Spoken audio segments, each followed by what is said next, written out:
Chapter 6.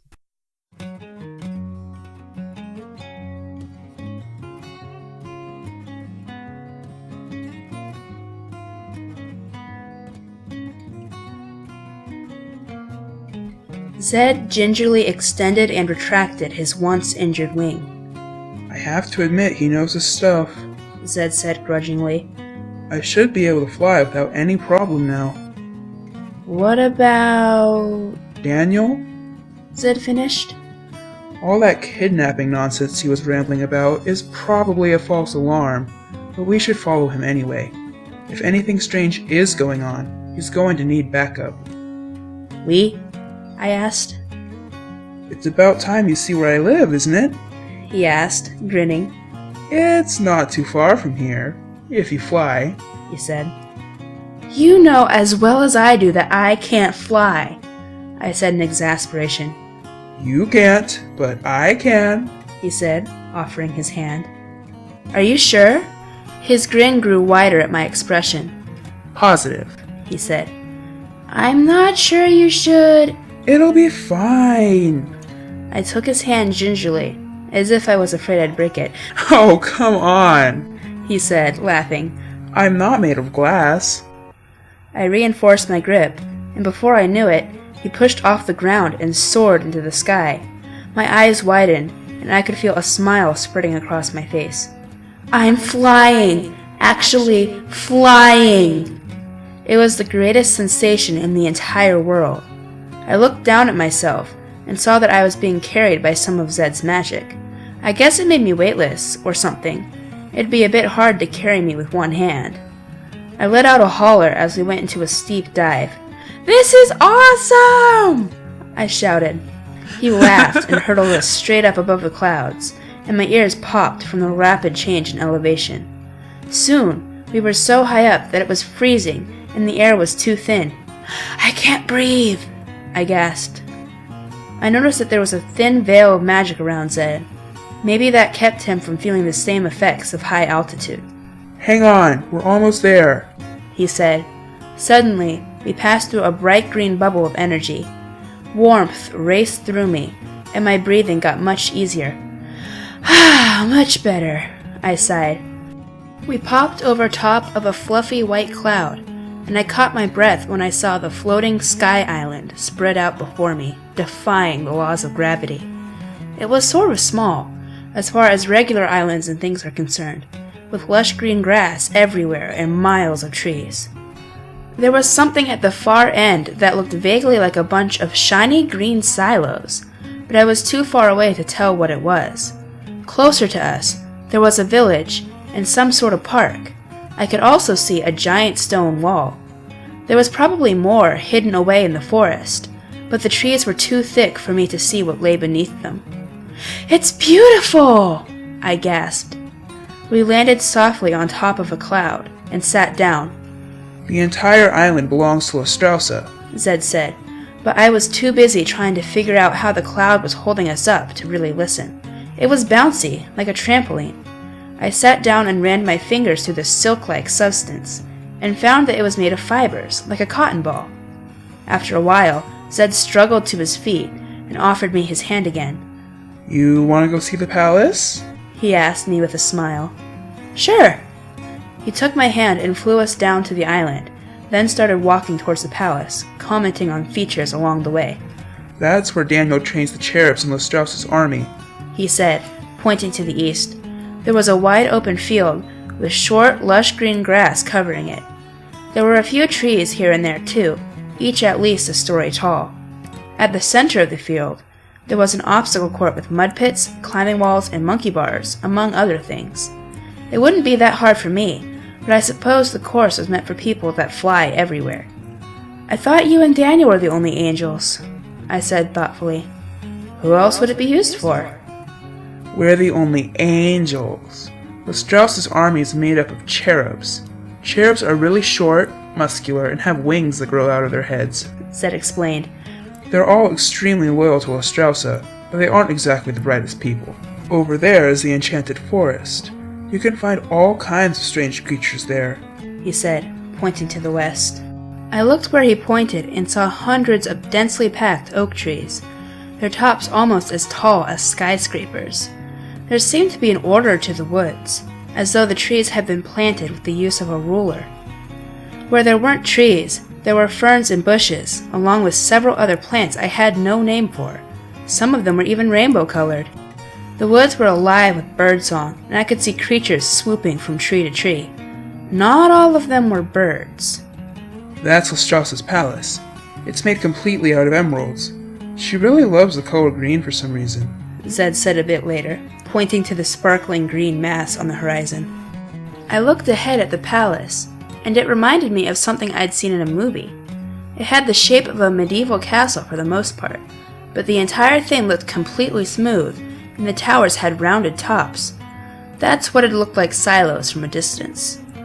There were more windows than I could count, and they seemed huge, more like glass doors than anything else. The wall that looked like stone from a further distance seemed to shine as we got closer. Maybe it was made of silver. I didn't see how a wall would help in an assault, since all the shadow monsters from my dream could fly. But then, nothing about this new world really made sense to me. Right outside the walls, there was a village that looked like it had been taken right out of a medieval storybook. The houses were no taller than 2 stories, with dirty stone walls and wood plank roofs. When we reached the village, I noticed that my ears were straining to pick up the noise that should have been there. The sound of feet, voices in conversation, or in this case, the beating of wings, was gone.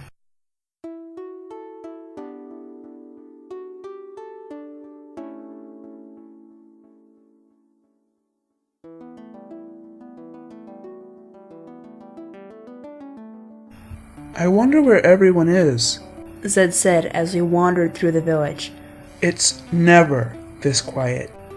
He started to sprint towards the castle, leaving me to try and keep up. Ugh, we're getting nowhere like this, he said after a while, breath coming in gasps. His wings started glowing again, and I was nearly left behind. Luckily, I grabbed onto his ankle before he got too high. We sped towards the castle at speeds that I imagined rivaled a jet, G-force tugging at my face as we soared over the castle's silver wall. Zed eventually flew through an open window and slowed down. I dropped onto the floor of the castle, and he landed beside me. The inside of the castle was just as impressive as the outside. The corridor we landed in was large enough for 2 angels to fly side by side without hitting each other, or for about 8 people to walk abreast. The walls were made out of pure white marble, the floors covered in marble tiles with what looked like gold and streaks of emerald ingrained in them. The walls went up for 20 or 30 feet, where they gracefully curved until they met the opposite in an arch. There were many large windows along the corridor, and the occasional skylight provided additional light. You'd expect there to be hundreds of people milling about in such a large place, but there wasn't a soul in sight. Like he did with the book, Zed reached out into midair. This time, he pulled out a beautiful silver recurve bow with glowing purple gems clustered in the centers of either bow's arms. They reminded me of the one on the book. I guess this bow is magic too, I thought. I don't like the looks of this, Zed said to me. It may be best if you have a weapon too.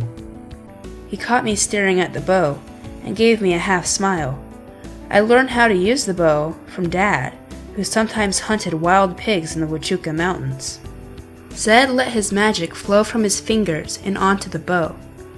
Then the magic peeled off the bow and floated above my head, keeping the bow's shape. A bow nearly identical to Zed's was created atom by atom, slowly replacing the magic. When it was finished, the completed bow fell into my outstretched hands.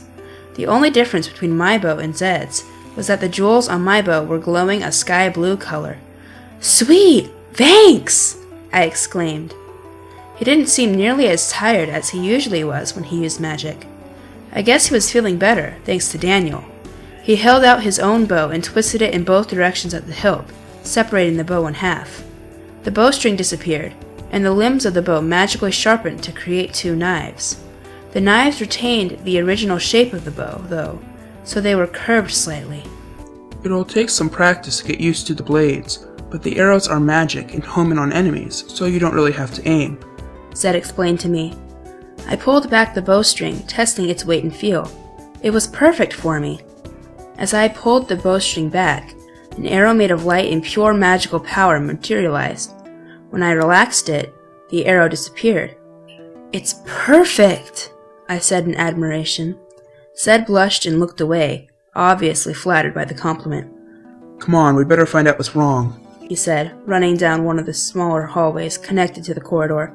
I followed him, bow at the ready, expecting some monster to jump out and destroy everything. Surprisingly, nothing seemed amiss other than the lack of people.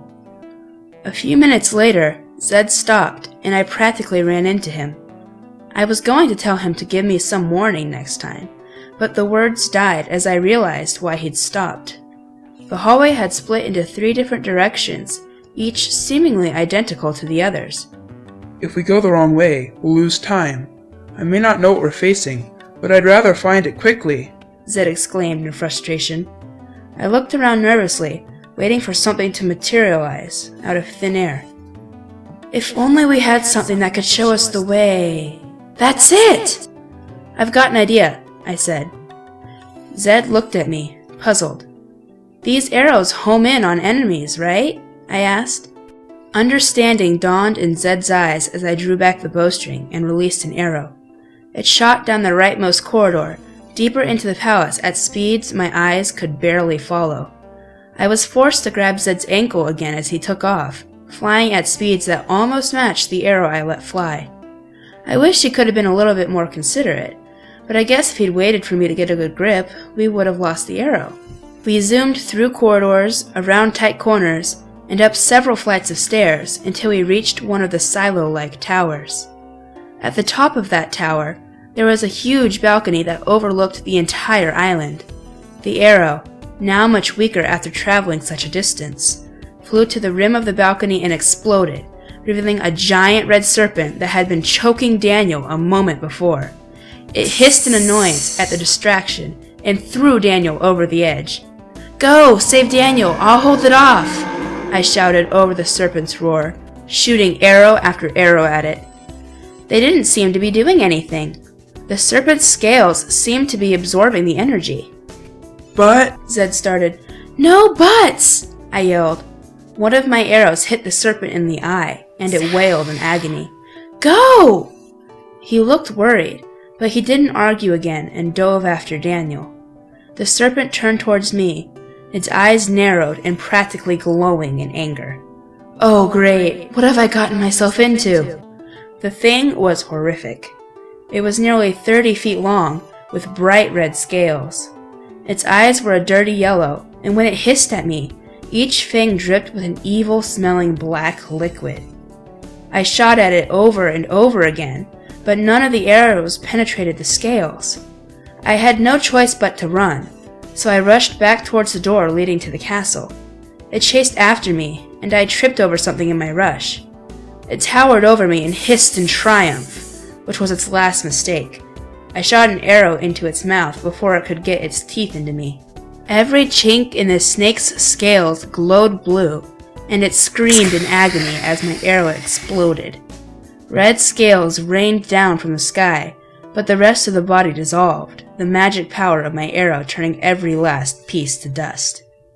Evil red snake confetti! Zed reappeared a few seconds later, Daniel safely in his magical grasp. He stared at the red scales littering the ground, and then at me, a mixture of surprise and awe shining in his eyes. "What, didn't think that a girl could handle a little snake?"